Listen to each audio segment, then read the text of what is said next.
Hello friends, स्वागत है आप सभी का अपने यूट्यूब चैनल आद्या स्टडी एकेडमी में।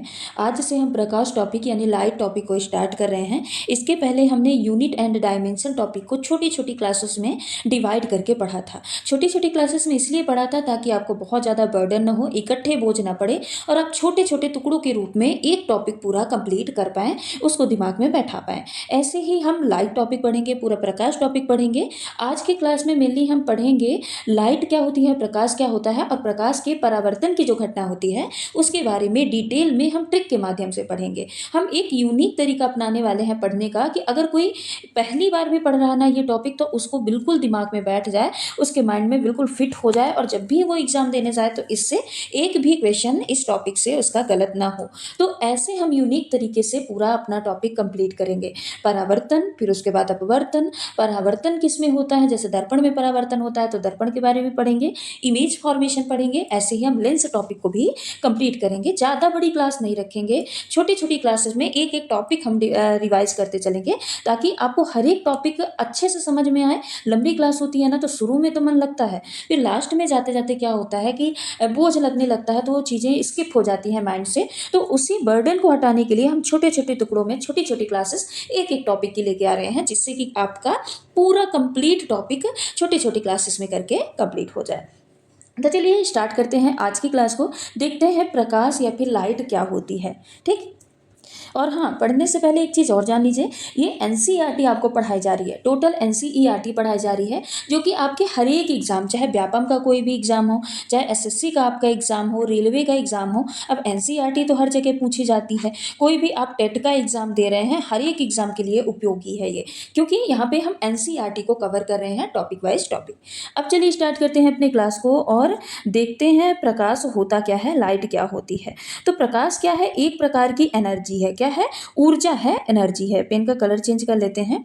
तो प्रकाश क्या है? एक प्रकार की ऊर्जा है, एनर्जी है, जो कि वस्तुओं को देखने योग्य बनाती है। अगर कोई भी वस्तु हमको दिखाई देती है ना, तो वो क्यों दिखाई देती है? लाइट की प्रेजेंस के कारण, प्रकाश की प्रेजेंस के कारण, उपस्थित के कारण वो दिखाई दे रही है। प्रकाश किसी भी माध्यम में चल सकता है, वो ठोस में, द्रव में, गैस में तो चलता ही है, लेकिन प्रकाश निर्वात में भी चल सकता है। जहाँ पे कोई माध्यम ना हो, कोई एटमॉस्फेयर प्रेजेंट ना हो, वहाँ पे भी प्रकाश गमन कर सकता है, गति कर सकता है। प्रकाश हर उस माध्यम में गति कर सकता है जो पारदर्शी है। यानी जो भी चीज़ अगर पारदर्शी है, पारदर्शी मतलब आर पार अपने में से लाइट को आने जाने दे रही है, तो उस माध्यम में प्रकाश क्या कर सकता है? गति कर सकता है। अब माध्यम के कंपन के अगर आधार पे, कणों के जो कंपन होता है ना माध्यम में, तो उसके आधार पे जो प्रकाश होती हैं, कैसी तरंगे होती हैं? एक प्रकार की अनुप्रस्थ तरंगे होती हैं। वहीं पे ध्वनि तरंगे कैसी होती हैं? अंतर की तरंगे होती हैं। ध्वनि तरंगों के बारे में बाद में पढ़ेंगे, लेकिन प्रकाश कैसी तरंगे होती हैं?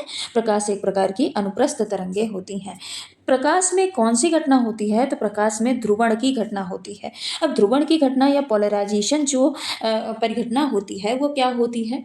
ठीक है, ध्रुवण की घटना ये बताती है कि प्रकाश एक प्रकार की अनुप्रस्थ तरंगे हैं। अनुप्रस्थ तरंगे होने के बारे में जानकारी देती है ध्रुवण की घटना।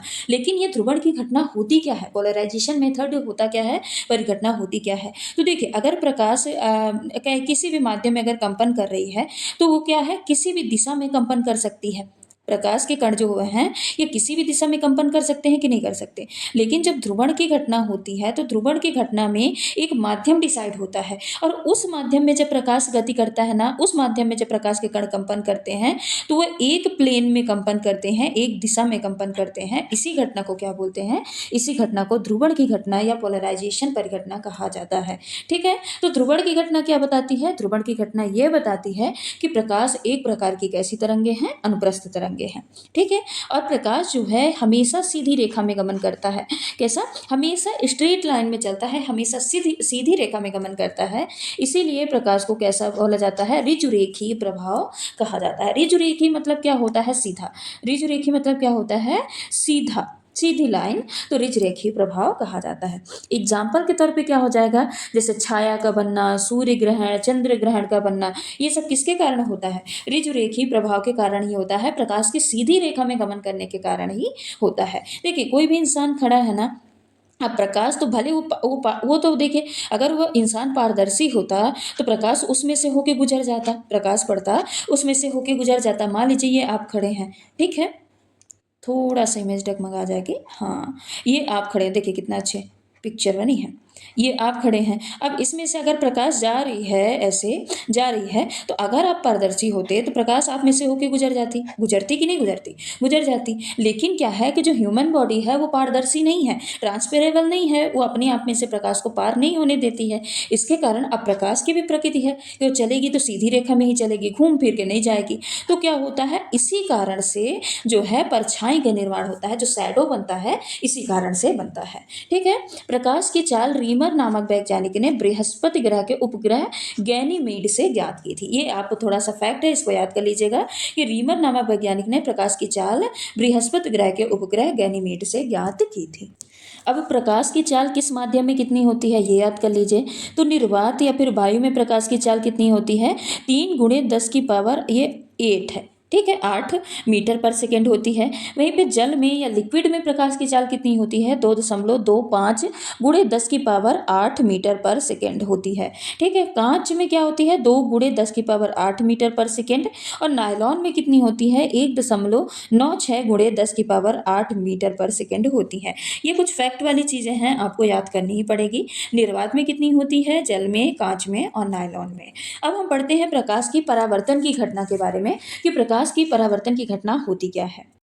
तो प्रकाश का परावर्तन क्या होता है? प्रकाश की किरण का किसी चमकदार सतह से टकराकर उसी माध्यम में वापस लौट जाना क्या कहलाता है? प्रकाश का परावर्तन। अब सिंपल भाषा में ये समझिए, सरल भाषा में, कि कोई भी अवरोधक है, कोई भी अवरोधक है, मान लेते हैं ऐसा नहीं, ये कोई क्या है? अवरोधक है। ठीक है। अब प्रकाश की किरण आई, जिसको क्या बोलेंगे? आपतित किरण। इसको क्या बोलेंगे? आपतित किरण। ठीक, इंसिडेंटली। अब ये आपतित किरण आई, ठीक, इससे टकराई, और टकराने के बाद अगर वो उसी माध्यम में लौट गई जिस माध्यम से आई है, तो इसको क्या बोलते हैं? प्रकाश का परावर्तन कहते हैं। यानी प्रकाश की किरण आके किसी भी अवरोधक सतह से टकराई और टकरा के उसी माध्यम में लौट गई जिस माध्यम से वो आई थी, तो इसको क्या बोलते हैं? प्रकाश का परावर्तन बोलते हैं। इस घटना को क्या बोलते हैं? प्रकाश का परावर्तन बोलते हैं। अब ये जो किरण आई है इसको क्या बोलते हैं? आपतित किरण। और जो किरण वापिस लौट के गई है इसको क्या बोलते हैं? परावर्तित किरण। क्या बोला जाता है? परावर्तित किरण बोला जाता है। और यहाँ पे बीच में क्या होता है? बीच में होता है अभिलंब। बीच में क्या होता है? नॉर्मल या फिर अभिलंब। अब रुकिए, पेन का कलर चेंज कर लेते हैं, समझ में आएगा। ठीक। अब जो ये आपतित किरण और ये नॉर्मल, इसको एन से लिख देते हैं। आपतित किरण और नॉर्मल के बीच में ये जो कोण बनेगा ना, इसको क्या बोलेंगे? आपतन कोण, जिसको एंगल ऑफ इंसिडेंस यानी आई से डिनोट करेंगे। और जो नॉर्मल और परावर्तित किरण के बीच में, ये आपतित किरण इस डायरेक्शन में आ रही, परावर्तित किरण इस डायरेक्शन में जा रही, तो नॉर्मल और परावर्तित किरण के बीच में जो कोण बनेगा उसको एंगल ऑफ आर बोलेंगे या एंगल ऑफ रिफ्लेक्शन बोला जाएगा। ठीक है। तो आई क्या कहलाएगा? आपतित किरण। आपतन कोण कहलाएगा। आर क्या कहलाएगा? आर कहलाएगा परावर्तन कोण। ठीक है। और ये जो एंगल बनता है ना, इसको जी से डिनोट करते हैं। जी मतलब क्या होता है? इसको बोलते हैं ग्लैंसिक एंगल। क्या बोला जाता है? ग्लैंसिक एंगल कहा जाता है। तो ये कुछ बातें हैं, आपको ध्यान रखना है। ठीक है। अब परावर्तन का नियम क्या कहता है? ये तो परावर्तन की घटना हो गई। अब परावर्तन का जो नियम है, परावर्तन का नियम क्या कहता है? तो परावर्तन का नियम ये कहता है कि आपतित किरण, परावर्तित किरण एवं अभिलंब तीनों क्या होंगे? एक ही तल में होंगे। यानी जो ये आपतित किरण आई है और ये जो परावर्तित किरण गई है और ये जो नॉर्मल है, तीनों एक ही तल पे, एक ही पृष्ठ पे पाए जाएंगे। अलग अलग पृष्ठ पे अगर होंगे तो वो परावर्तन की घटना नहीं मानी जाएगी कि यहाँ से टकराया जाके यहाँ से लौटा, ये परावर्तन की घटना नहीं होती। तो परावर्तन की घटना क्या होती है? जब आपतित किरण आए और जो परावर्तित किरण गई है और जो नॉर्मल है, तीनों कहाँ पे होना चाहिए? एक ही तल में, एक ही पृष्ठ में उपस्थित होना चाहिए। दूसरा क्या बोलता है? दूसरा है, चलिए मैं यहाँ पे अब इसको कंटेंट आपको दिखा दूंगी, यहाँ पे पहले समझा देती हूँ। ठीक है। जो ये आपतन कोण है ना, ये जो आपतन कोण है और ये जो परावर्तन कोण है, आपस में हमेशा क्या होंगे? बराबर होंगे। आपतन कोण क्या है? Angle of i. और बराबर क्या हो गए? Angle of r. आपतन कोण और परावर्तन कोण आपस में हमेशा क्या होंगे? बराबर होंगे।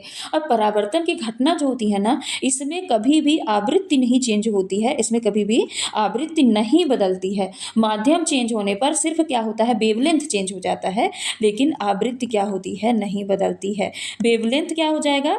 चेंज हो जाएगा, वेवलेंथ बदल जाएगा। अगर माध्यम बदल रहा है तो वेवलेंथ बदल जाएगी, तरंग दैर्घ्य बदल जाएगी, स्पीड भी बदल जाएगी। दो चीज़ें बदलती हैं, एक तो वेवलेंथ बदल जाएगी, दूसरी क्या होगी, स्पीड भी, चाल भी चेंज हो जाएगी, लेकिन आवृत्ति हमेशा कांस्टेंट बनी रहती है, आवृत्ति में कोई भी परिवर्तन नहीं होता है।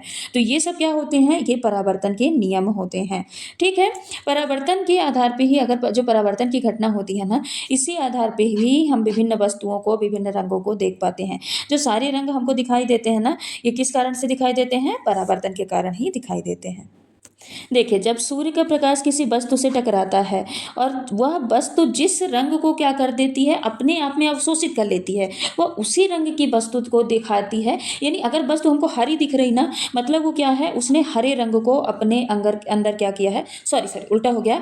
जब सूर्य के प्रकाश किसी वस्तु से टकराता है तो वस्तु जिस रंग को क्या करती है, परावर्तित करती है। हाँ, जिस रंग को परावर्तित करती है वह क्या करती है, उसी रंग की वस्तु को दिखाती है। मान लेते हैं कोई भी वस्तु है, वो ग्रीन कलर की हमको दिख रही, हरे रंग की दिख रही है, मतलब क्या है कि वह वस्तु किस रंग को परावर्तित की है, हरे रंग को। तो देखिए, जब सूर्य का प्रकाश किसी वस्तु से टकराता है तो वह वस्तु जिस रंग की होती है उस रंग को क्या कर देती है, परावर्तित कर देती है। अब बाकी रंगों को क्या करती है, अपने अंदर अवशोषित कर लेती है, जिसके कारण वह वस्तु हमें रंगीन दिखाई देती है। जिस रंग की वस्तु है वो उस रंग की इसलिए दिखाई देती है क्योंकि उसने बाकी रंगों को क्या कर दिया, परावर्तित कर दिया, सॉरी अवशोषित कर लिया, और जो जिस रंग की है उस रंग को क्या कर दिया, परावर्तित कर दिया। जैसे जो सफ़ेद रंग की है ना, कोई वस्तु अगर हमको सफ़ेद रंग की दिखाई दे रही है, मतलब उसने क्या किया है, सभी रंगों को परावर्तित कर दिया है। ठीक है, और अगर कोई वस्तु हमको काली रंग की दिखाई दे रही है, काली रंग का दिखना मतलब उसने अपने अंदर सारे रंगों को क्या कर लिया है, अवशोषित कर लिया है। जो स्टेथोस्कोप होता है ना, आला होता है, ये ध्वनि के परावर्तन पर काम करता है, और इसकी खोज किसने की थी, रेनेली ने क्या की थी, इसकी खोज की थी। अब परावर्तन की घटना तो हमने पढ़ लिया कि परावर्तन होता है, ठीक है, परावर्तन के नियम क्या कहता है, लेकिन परावर्तन कितने प्रकार का होता है ये भी तो जानना जरूरी है। तो जो परावर्तन होता है ना, दो प्रकार का होता है। एक होता है नियमित परावर्तन, क्या होता है, नियमित परावर्तन, और दूसरा क्या होता है, अनियमित परावर्तन, या फिर इसको क्या बोला जाता है, विसरित परावर्तन भी बोला जाता है। तो एक तो हो गया नियमित परावर्तन, दूसरा होता है विसरित परावर्तन। नियमित परावर्तन क्या होता है, जब प्रकाश आया, ठीक है, प्रकाश आके किसी चिकनी सतह से टकराता है तो क्या करता है, रेगुलर रिफ्रैक्शन करेगा, जहां जिस डायरेक्शन में, जितने एंगल से आएगा उतने ही एंगल से क्या करेगा, प्रकाश को परावर्तित करेगा। तो इसको क्या बोला जाता है, इसको बोला जाता है नियमित परावर्तन। और ये किसमें होता है, हमेशा चिकनी सतह में होता है। ठीक है, इसमें जो आपतित किरण आती हैं और जो परावर्तित किरण होती हैं, ये आपस में कैसी होती हैं, समानांतर होती हैं। ठीक है, और इनमें परावर्तन के नियम लागू होते हैं। ठीक है, परावर्तन के नियम कहाँ कहाँ लागू होते हैं ये भी मैं बताऊंगी, लेकिन इनमें क्या होता है, परावर्तन का नियम लागू होता है। लेकिन जो अनियमित परावर्तन होता है, ये क्या होता है, ये हमेशा खुरदुरी सतह में होता है। कैसे सतह में, खुरदुरी सतह में। अब खुरदुरी सतह में कैसे, मान लेते हैं ऐसी ऐसी ये सतह है, ठीक है, अब प्रकाश आई यहाँ से, लौट ऐसे गई, ठीक, आई ऐसे, लौट ऐसे गई, तो परावर्तन तो हुआ, प्रकाश जिस माध्यम से आई लौटी उसी माध्यम में, पर बिल्कुल समानांतर नहीं लौटी, अपने डायरेक्शन में नहीं लौटी, जितना कोण बनाते हुए आ रही थी उतने कोण में नहीं लौटी, यानी जितने एंगल से आ रही थी उतने एंगल से वो परावर्तित नहीं हुई। लेकिन जो परावर्तन का नियम है ना, वो अनियमित सतह पे भी लागू होता है, इस पे भी लागू होता है और इस पे भी लागू होता है। यानी जो परावर्तन का नियम हो, चाहे सतह चिकनी हो, चाहे सतह खुरदुरी हो, चाहे कैसी भी सतह हो, सभी सतह पे परावर्तन का नियम लागू होता है, चाहे वो कैसा भी मिरर हो, अवतल हो, उत्तल हो, समतल हो, सभी परावर्तन के नियम को क्या करते हैं, फॉलो करते हैं। ठीक है, अब हम देख लेते हैं प्रकाश के अपवर्तनांक के बारे में। प्रकाश का अपवर्तनांक क्या होता है, अपवर्तनांक बराबर होता है निर्वात में प्रकाश की चाल अपॉन माध्यम में प्रकाश की चाल। यानी निर्वात में प्रकाश की चाल कितनी थी, हमने पढ़ा है प्रकाश की चाल सभी माध्यम में, तो जो निर्वात में प्रकाश की चाल है और फिर नीचे जिस माध्यम का पूछा है, चाहे वो सॉलिड का पूछा है, लिक्विड का पूछा है, गैस का पूछा है, जिस माध्यम का पूछा है उस माध्यम में प्रकाश की चाल क्या होती है, यही क्या कहलाता है, अपवर्तनांक कहलाता है। किसी पारदर्शी माध्यम में प्रकाश की चाल चाल कितनी होगी इसकी जानकारी देने वाले नेतांक को क्या कहा जाता है? अपवर्तनांक कहा जाता है। अब कुछ हम देख लेते हैं माध्यम में अपवर्तनांक। जैसे निर्वात में अपवर्तनांक कितना होता है? 1 होता है। ठीक है। अब वायु में जो अपवर्तनांक होता है वो भी लगभग 1 के बराबर होता है। जल में अपवर्तनांक कितना होता है? 1.33 होता है। कांच में अपवर्तनांक कितना होता है? 1.5 होता है। और हीरे का अपवर्तनांक कितना होता है? सबसे ज्यादा होता है, 2.24 होता है। लगभग 2.24 हीरे का अपवर्तनांक होता है। तो आज की क्लास में हमने क्या क्या पढ़ा?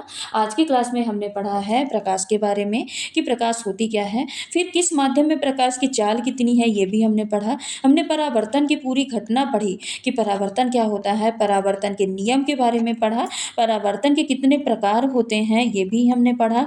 ठीक है। परावर्तन का नियम कहाँ पे लागू होता है ये भी हमने पढ़ा है। और अपवर्तनांक के बारे में आज की क्लास में हमने पढ़ा है। देखिए 15 से 20 मिनट की क्लास में हमने कितनी सारी चीज़ें कवर कर ली, वो भी बिल्कुल यूनिक तरीके से कि आपको यहीं पे क्लास में याद हो जाएगी। तो आज की क्लास को हम यहाँ पे समाप्त करते हैं। मिलते हैं अगली वीडियो में। अगली वीडियो में हम क्या पढ़ेंगे? जैसे हमने परावर्तन पढ़ लिया ना, तो अब परावर्तन की घटना क्या होती है ये तो हमने पढ़ लिया।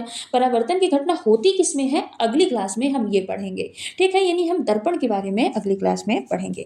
वो भी क्लास इतनी बड़ी नहीं होगी, एक एक छोटे छोटे टॉपिक को हम एक छोटी सी क्लास में कवर करते चलेंगे। तो चलिए आज की क्लास को यहीं पे समाप्त करते हैं। मिलते हैं अगली क्लास में कुछ और महत्वपूर्ण टॉपिक के साथ। अगर आप चैनल पे तो नए हैं तो चैनल को सब्सक्राइब कर लीजिएगा, वीडियो को लाइक कर दीजिएगा और नई वीडियो का नोटिफिकेशन पाने के लिए बेल आइकन को जरूर प्रेस करिएगा।